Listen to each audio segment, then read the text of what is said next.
Aita for asking out my girl mate, moving on when she said no, and now not pursuing her when she wanted me back. Hello everyone. I have never used Reddit before. I think I posted once. I am seeking some advice regarding a peculiar situation. I previously had a circle of female friends at university. As a guy who is generally easygoing, friendly, and compassionate, I still yearn to meet someone special someday, settle down, and start a family. Currently, my experiences in relationships have been limited, with a total of 2 partners at the age of 22. When I initially approached a particular girl 2 years ago, I was a complete novice in romantic pursuits, still a virgin, and I believe I was perceived as the lovable, easygoing type. My female friends appreciated my positive energy, and I like to think I treated them like sisters. I met all these girls in my first year of university, where I was quite the geeky, nerdy boy. They tended to treat me as a sort of pet or the group's little brother. They enjoyed my superficial charm, and one friend recently commented on how much I had grown since those days. Back then, I struggled with low self-esteem and was always eager to entertain them cleaning their dishes, fetching their things, and essentially trying to blend in while making friends during that first year. There was this girl who stood up for me. I won't mention her name, but I could sense her kindness. She asked me, "You don't do their washing up all the time, do you?" I laughed nervously and replied, "I enjoy it," unaware at that moment that I was occasionally being taken for granted. This interaction took place in front of my flatmates, one of whom joked about my resourcefulness. As the year progressed, I started to distance myself from the group since they frequently went out without me, making my invitations seem optional. My desperation to be included led me to wait around in the kitchen, hoping they would invite me. They would get ready in their rooms, occasionally popping in to say, "We'll be out soon," though it often took them longer than expected. I began to realize that they didn't value my presence as much as I valued theirs. Despite my many flaws, I genuinely care for everyone I know and strive to maintain positive energy. Eventually, I recognized that waiting anxiously for an invitation was detrimental to my self-esteem, so I chose to focus on my hobbies instead. No more cutting my gym time short just for a chance of a last-minute invite, no more abandoning my schoolwork early to wait in the kitchen. I began prioritizing my own time and interests. I had struggled with my weight in high school, but managed to get fit just in time for my freshman year. Upon entering university, I had an average build, but as I committed to working out, I noticed that not everyone wanted to spend time with me as much as before. This sense of exclusion motivated me to dive deeper into fitness, nutrition, studying, taking walks, and enjoying my own company. Over time, I bulked up significantly and developed an athletic physique. With my newfound confidence and independence, more people started inviting me out, treating me with increased respect, though it wasn't universal. I still faced moments of condescension, but there was a noticeable shift as they began to treat me more like one of the group. During my second year, I took up boxing, which further improved my confidence and resilience. After some time, I decided to focus on building strength seriously, consuming a lot of food and doing compound lifts. I have a larger frame and genetics that favor gaining mass, making it feel like I was fueling a fire. Suddenly, the behavior of the girls around me changed. While I'm not typically an egotistical person and try to appreciate the best in others, they began to invite me to places they previously would have avoided.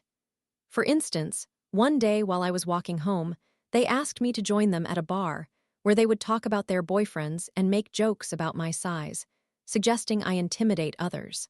They would humorously comment, "You are a man," implying that I should confront anyone who was rude to them. They also made subtle references that felt premeditated, such as teasing about fitting into a bathtub together or sharing dreams about me while being sleep-deprived. They would ask me to comment on social media posts, claiming, "You are my friend, you should do this." Looking back, I can't help but think this was to evoke jealousy from guys they were interested in, especially since my profile picture portrayed me as a fit guy with a bodybuilder's physique. One time, I addressed their messy living situation, kindly asking them to clean up after themselves. Surprisingly, later that same night, while we were out dancing, both girls whispered to each other and simultaneously kissed me on the cheek. It struck me as odd. At that time, I was quite naive and didn't understand that they appreciated me as eye candy or as a fill-in boyfriend, some weird dynamic was certainly at play.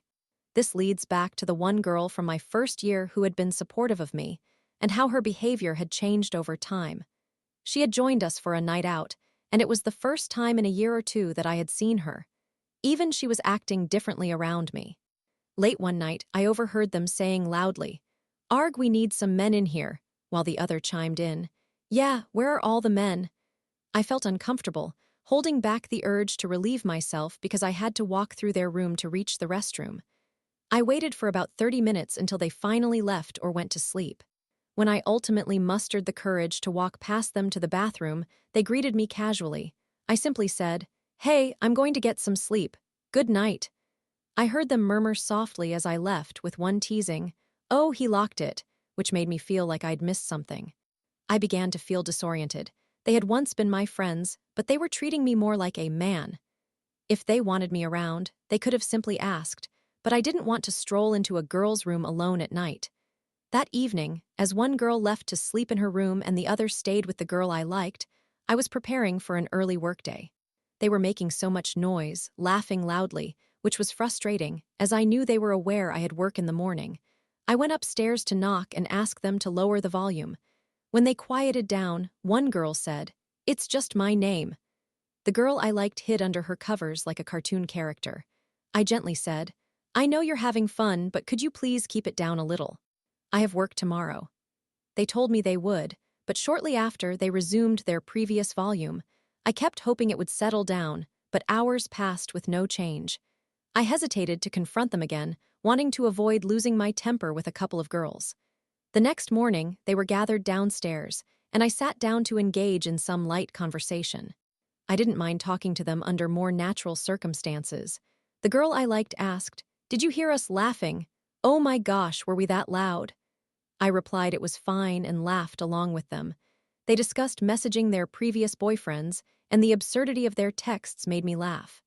Despite the peculiar situation, I still cherished the genuine moments we shared. However, I wasn't sure if I could rekindle the friendship, especially after my experience of asking out the girl I liked and inadvertently causing a rift within the group. We chatted and laughed until I got ready for work. When it was just me and the girl I liked, our conversations felt distinct from the others. The other girls usually spoke to me as a group, often teasing me or making absurd comments. This girl seemed to look out for me and encouraged me, emphasizing her values and morals in a way that resonated with me. While the others lived more liberally, this girl mirrored my ideals. It was refreshing to connect with someone who shared a similar outlook, and she was my type.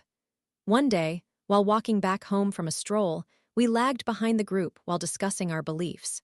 She asked if I was religious, and I replied that I wasn't necessarily religious but tried to live as if there was a higher power, focusing on kindness. She recognized this quality in me and made a comment that stood out, saying, "If I liked you, I would say it's because you are really nice and kind." To which I responded, "Thank you, that's really sweet." As we reached the stairs, the other girls were waiting for us. I, feeling reflective, mentioned wanting to be a man like my father, which prompted laughter from the girls, as they likely had never seen this serious side of me. At one point, one of them shouted, "Oh, look, a rainbow!" And sure enough, a vibrant rainbow appeared in the distance. The day felt like a fairy tale for me. Later that night, while hanging out in the living room, the girl I had feelings for started sharing stories, and I was thoroughly enjoying her company. I appreciate genuine and open individuals. The other two occasionally poked fun at her, calling her a waffler. At one point, she shared how a guy flirted with her, and during the conversation, she unintentionally referred to me when talking about someone else. She quickly corrected herself and became slightly flustered. Feeling empathetic, I excused myself to give her a moment to gather her thoughts. When I returned, our conversation resumed, and I found myself captivated by her charming voice and infectious laugh. Looking back, I'm unsure about the context of our relationship. She was undoubtedly kind and sincere, but perhaps I was just another guy in her life. Over the summer, when we all returned home, she lingered in my thoughts. I had started living my life more mindfully, drinking occasionally but determined to break free from my old habits, especially with my friends urging me to act foolishly. I wanted to escape my role as merely the guy best friend, and I felt compelled to become a man who could win over someone like her, a guy who could establish his values, resist being used by others, and ultimately aim for the right woman. I wrestled with the idea of confessing my feelings, but the prospect terrified me. During the summer, I ended up going out with friends, but I grew increasingly aggravated by the trivial conversations we had. I yearned to be anywhere else, but I found myself going along with their antics and letting them ridicule me. I used this time to train rigorously and, importantly, reflect on my values. I had previously tried to stop drinking, but always relapsed when pressured by others. This time, I made a solemn vow to quit, no turning back. Upon returning to university, the girls contacted me, wanting to hang out. I agreed to meet them but made it clear that I wouldn't be drinking or going to the club. I visited them, received warm hugs, and engaged in friendly conversation. The nice girl arrived in a stunning black dress, gorgeous enough to cause me to worry about her heading out like that. In the weeks that followed, I focused on my fitness by joining a boxing and MMA club while honing my personal development. I eventually worked up the courage to add her on Snapchat, and to my surprise, she accepted my request almost immediately. It felt like a sign. In our initial chats, I expressed my desire to meet up for a conversation, saying I genuinely missed her throughout the summer. Although she took a while to respond, she eventually encouraged me to reach out again. However, I became uneasy. After summoning the courage to put myself out there, I feared I had overstepped a boundary. I deleted the initial message. When I confirmed the deletion later, she responded by suggesting I could always send the message again. Instantly, my anxiety returned. I attempted to downplay the situation by reassuring her it was okay, but as a result, I felt reluctant to message her further, fearing my initial boldness might have unintentionally spooked her. Later, she invited me to their place, which felt comforting and reminiscent of a family reunion. Conversing with her was wonderful, and the playful banter with her friends made me feel included, even as they playfully tried to bring us together. At one point, just the two of us were alone, chatting comfortably as she looked at me through a mirror. The dynamic felt sweet and familial. I respected her deeply. As the evening progressed and everyone returned, she moved closer to me while I remained reflective about our connection. I didn't feel any lust. Rather, I had a profound respect for her as a person. Witnessing her as a potential future partner, I believed she could become a nurturing mother. The conversations we shared felt authentic, and I even told her that, regardless of gender, I would have been eager to enjoy her company. Upon saying goodbye that night, she mentioned she'd be at the library the next day with a smile, which I thought was sweet. I messaged her about meeting there the following day, however, she didn't reply. After a day and a half, I sent her a message asking if everything was all right. She explained that she had been feeling unwell and hadn't replied to anyone. We continued our conversation, but gradually, she would take longer to respond or change the subject when I followed up on her hints. For instance, she once insinuated that seeing her would be easy since she often hung out alone, yet our plans never materialized, making it feel like I was getting nowhere. Eventually, I decided to fully express my feelings in a heartfelt message. I acknowledged her strengths and how she inspired me, assuring her I saw her purely as a kind person. I ended the message with a suggestion that we should get to know each other better without any pressures of commitment. Though she responded warmly and acknowledged my words, she ultimately said she couldn't pursue anything as she was too occupied with her commitments in the last year of university. This response felt like a heavy blow to my ego. In reaction, I started a fitness account, sharing a progress photo that reflected my hard work and dedication. I posted an encouraging message for others to get fit, motivated by the positive reinforcement I'd received. Surprisingly, soon after, her and her friends started posting stories that seemed aimed directly at me. The next day, I sent her a message explaining I had come to terms with her response. I assured her there was no pressure and thanked her for being honest. However, she and her friends continued to subtly engage in behavior that felt combative and direct, further complicating my thoughts about her intentions. I grappled with whether I should pursue things further, feeling conflicted about her changes in demeanor and social circle. While I felt I had made significant progress since those early days, her lack of response to my messages has lingered in my mind since then. Though I've wanted to explore life without her distractions, I'm still uncertain about whether or not I'll be ready to reconnect with someone who may have transformed since our time together.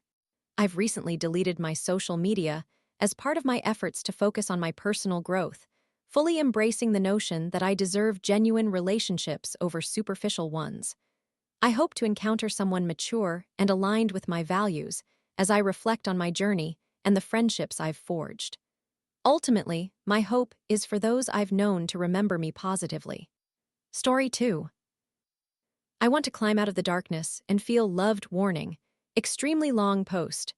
I am uncertain about how to articulate this, so I will speak candidly and see where it leads.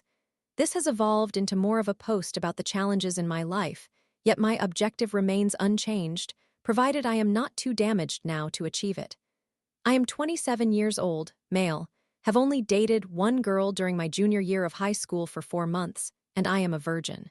I do not genuinely consider that relationship to count, however. I was, and continue to be, exceptionally uncomfortable in social situations, and I simply could not feel at ease around her either. I have no close friends and have spent the majority of my life without companions. I have never attended any kind of party. Throughout my childhood and adult life, I either spent holidays with my family, of which I am extremely appreciative, but I still wish I could have experienced parties, like on Halloween, for example, or I was alone. All my birthdays have been solitary. Throughout my life, I have never had a true best friend. No one seems to care. Returning to my only girlfriend, I simply sat there like a statue the entire time, and aside from some hugs, we shared a kiss only once. I asked if I could kiss her, and my anxious self merely pecked her on the lips. Later, she ghosted me for 2 weeks before informing me via text that it was over. After I expressed my genuine feelings, which was my fault for not communicating earlier, as I did not possess the necessary skills at that time, revealing that she was the first girl I had ever dated and that I did not want to ruin anything, she confronted me for just that. She said she was tired of guys who were not interested in her and urged me to inform any future partner of what I had confided in her. I did not pursue dating again. It turned out she was not actually interested in guys at all, as she began a relationship with another girl shortly after our breakup. At that time, I took it harder than I should have. I believed I was somehow so inadequate that I had dissuaded her from preferring men. However, once high school concluded, I understood that it was not as serious, considering we were just kids. I would not classify it as a real relationship. I also came to realize that my actions during those 4 months likely did not alter her. She was always that way and just needed time to understand herself better, and I genuinely wish her happiness and hope she is thriving. Nonetheless, I have been very hard on myself throughout my life concerning my perceived social shortcomings. I felt consistently unworthy of being a good partner, felt I lacked potential as a boyfriend, and felt diminutive and different compared to others. If I cannot even get other guys to want to be friends with me, I am doomed to believe that I can be in a relationship. I grapple with numerous mental health issues. I was severely depressed during my final years of high school, into college, and throughout the rest of my young adulthood. I have smoked, vaped, and consumed cannabis since I was 17, began drinking heavily at 20, and by 24, I had developed gastritis and other stomach problems. Yet, I did not stop. At my worst, I consumed 8 to 12 beers each night and engaged in self-harming behaviors. I initially started by carving into my arms with tools such as screwdrivers and nails, but eventually progressed to whipping myself with the metal end of a belt while crying and screaming out of anger and emotional distress.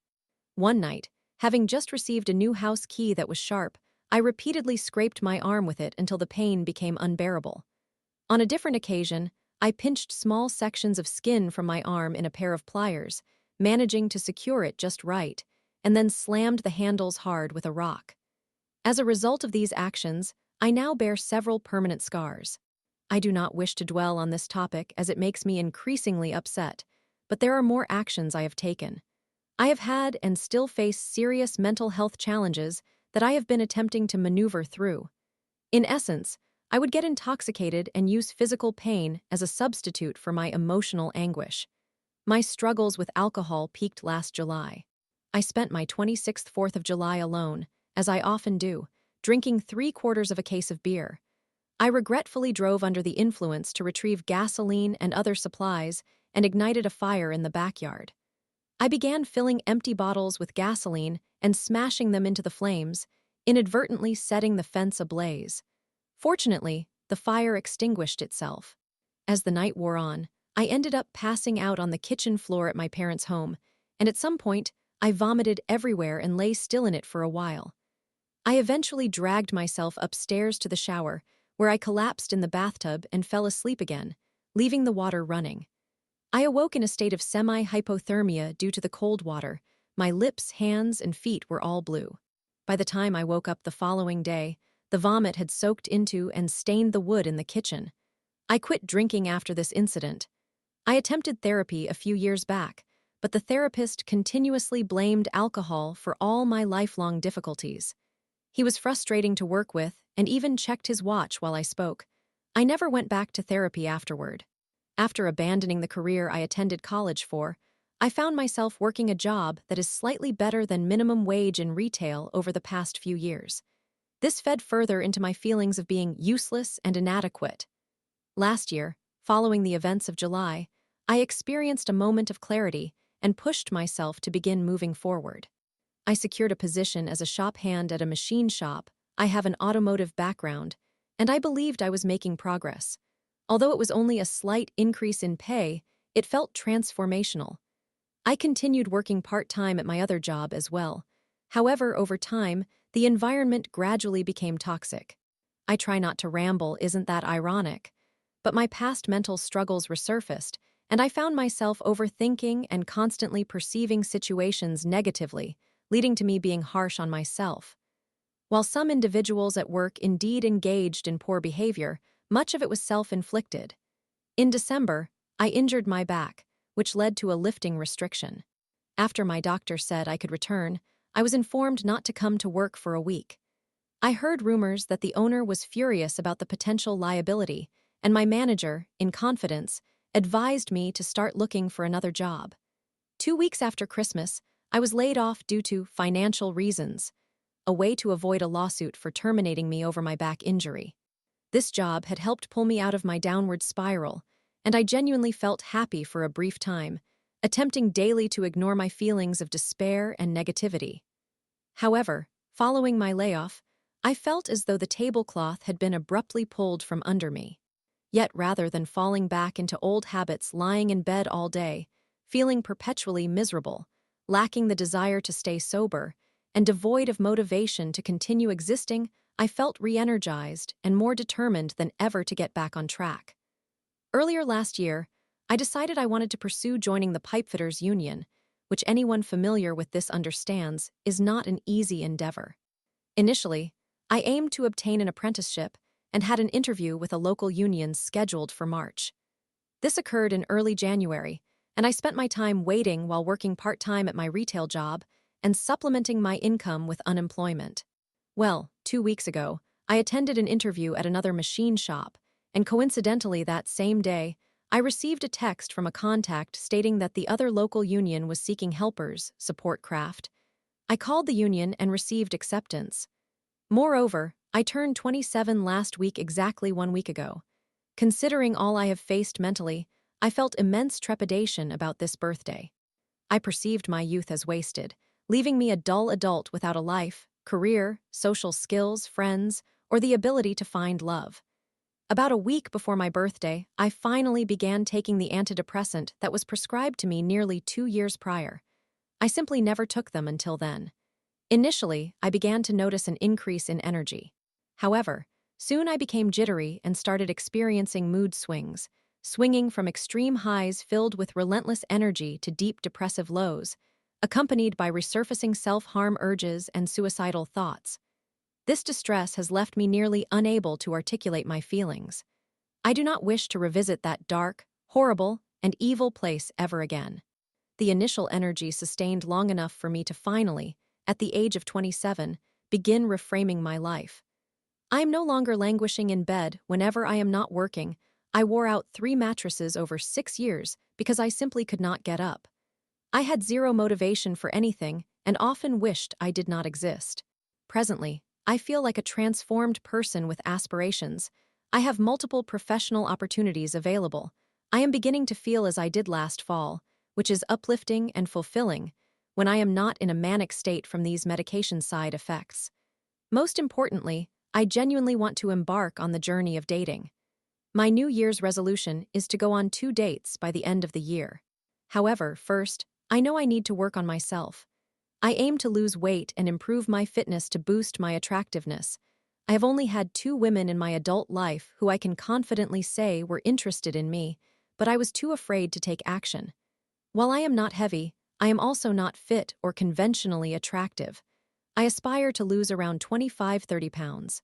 I wish to enhance my conversation abilities, seek therapy for support, and continuously nudge myself to engage in new experiences, as I have remained stagnantly entrenched in my comfort zone for far too long. I now perceive my bed as a space of negativity and try to spend as little time there as possible. I also wish to be active and engaged in tasks at all times. Presently, I am working while awaiting the start of my support craft position. Beyond work, I am actively working on my self-improvement, as I mentioned earlier. I take my physical therapy for my back very seriously as well. I believe this is my last opportunity to genuinely live my life to the fullest while I am still young enough to do so. Most of my life, I have primarily identified as introverted because that is my comfort zone. Deep down, however, I am extroverted and enjoy doing things with those I feel at ease around. Simply being thrust into a large crowd of strangers is not what I mean. Additionally, I am not fixated on trivial matters such as my virginity or sex. What I truly desire is love. I want someone who is joyful to see me when I return home from work. I long for the companionship of someone to wake up next to each morning and someone I cannot bear to be apart from, even for just a day. I seek a person with whom I wish to spend the rest of my life. Unfortunately, my generation seems more focused on attempts to set sexual records and engage in infidelity. I am genuinely fearful that I am running out of time, though. At 27, many women my age have had multiple partners. I still feel like a novice in many ways. Would women even be interested in me once they learn of my lack of experience? I have encountered posts from women who view it as unsettling and unattractive for someone my age to possess zero relationship experience. My most profound fear, in addition to losing my parents, is to find myself alone. For when that tragic inevitability arrives, I honestly do not believe I would endure it well if I had to face it in isolation. I ardently wish to locate someone who makes me feel like the happiest man alive, and I strive to spend my life ensuring she feels the same. Story 3. Caught feelings for my college girl. Long-distance drama arose when she prioritized exes and new guys over our connection. Boundaries ignored. I am a 22-year-old female, and I have started dating a girl in college who is quite reserved when it comes to her sexuality. Our relationship began on a positive note. Initially, we agreed to keep things casual, but eventually, we developed deeper feelings for each other. Currently, she is in France, and we are navigating a long-distance arrangement. While I believe she is a wonderful person, and I trust her not to betray me, there are aspects of her behavior that leave me feeling disrespected and uncomfortable. There is a senior in college who used to have a significant crush on her, and they are now friends. While I have no issues with their friendship and do not feel insecure about his presence in her life, there are moments when their dynamic makes me feel uneasy. On one occasion, while we were still keeping things casual, I was in my room waiting for her. She was aware that I had taken the day off just for her, yet she chose to walk around campus with him. A mutual friend of ours came upstairs and told me about it. When she texted me saying she was busy and would come back later, I refrained from responding because she was not my girlfriend at the time, and I felt I had no right to feel entitled. A few days later, during a college event, this guy approached me while very intoxicated and made a disrespectful comment in front of my girlfriend. She did not speak up, and I felt diminished in my own relationship. That night, while I was intoxicated and vulnerable, we were in my room having a heartfelt conversation. In the middle of it, her phone rang. It was that guy. She answered the call and spoke to him without any sense of urgency to end it. At that moment, I felt completely unimportant. When I later confronted her about these incidents and their friendship, she expressed guilt for not reciprocating his feelings. She mentioned that she checks in on him to see if he is okay. She stated that the day she was with him while I waited was supposed to be their last conversation, as we were moving into a relationship, but when I pointed out that she spoke to him again on the day of the event, she insisted that she was simply ensuring he was fine since he was very drunk. However, I was also inebriated, which made me feel like I was not a priority. It seems to me that if she wants to play the role of Mother Teresa, she should be in a relationship with someone who is comfortable with that, or she should remain single, as her actions are affecting someone else. As she continues her stay in France, she mentioned casually that she sent him a text a couple of days ago, to which he has yet to respond. When I asked why she was still in contact with him, she replied that she cares about him and was merely checking in. He is now in a relationship as well, and I have seen them together. There was a moment when he pointed a finger at me, and I asked my girlfriend if he was aware of our relationship. She claimed he was not important enough to inform, yet he was significant enough to take that call during an important discussion we were having. And the situation does not end there. There is her ex-situation, whom I will refer to as Nancy. One day, while we were together and our relationship was becoming more serious but not yet defined, she revealed that she had visited Nancy at her apartment just 10 minutes before I had to sit for an exam. Though I did not respond then, I later expressed that if we were to enter a relationship, she needed to establish boundaries with others. She claimed nothing was going to happen between them and that there were no lingering feelings from her side. However, I know my girlfriend well. Nancy had expressed a desire for something casual in the past, which prevented deeper involvement. Moreover, when my girlfriend was in her previous relationship, she still met up with Nancy, who once proposed a threesome. While I do not oppose the concept of open relationships, I know they are not for me. Exclusivity is crucial when I am in love, and although I trust my girlfriend not to engage in such activities, I want her to have clear boundaries with others. If I am unavailable to others while in a relationship, I expect my partner to reciprocate. Thus, I feel uncomfortable with her connection to Nancy. She insists they are just friends now, but I feel that if boundaries were crossed before, it is unlikely that behavior will change overnight, and Nancy's actions may pose future problems for us. Furthermore, now that she is in France, there is a guy she met at a house party who openly expresses interest in her and has been pursuing her since they met. On the same day they met, she was extremely intoxicated and went to his place to take a nap. Even though I believe nothing happened since she is solely into women, I was concerned about her safety. When I brought this up, she insisted she was sober and in control of her actions. However, it is again about boundaries. This person clearly desires something from her, and as their friendship grows, she may start caring for him despite his ongoing advances, which I cannot tolerate. Additionally, she has a close friend on campus whom I will refer to as Maya. While I genuinely enjoy Maya's company and appreciate their friendship, sometimes Maya oversteps by monitoring my behavior and questioning where I am and whom I am seeing. For instance, I visited one of my exes, but it was with a mutual friend at a cafe. This made Maya uncomfortable, as she felt her friend was serious about me. However, when I raise concerns about my girlfriend's actions, she dismisses them by offering justifications. 1. The senior in college has strong feelings for her, which is not my problem, and I should not have to deal with it. 2. My girlfriend's previous situationship is Maya's childhood friend, who is now in a relationship. That does not lend credibility. 3. Regarding the guy in France, she claimed she was new there and simply trying to build friendships. She can certainly seek friends who respect her relationship because, ultimately, these people do not act as friends to me. Friendship should be platonic. I am at a loss about how to proceed. Sometimes, I feel as if I am overreacting.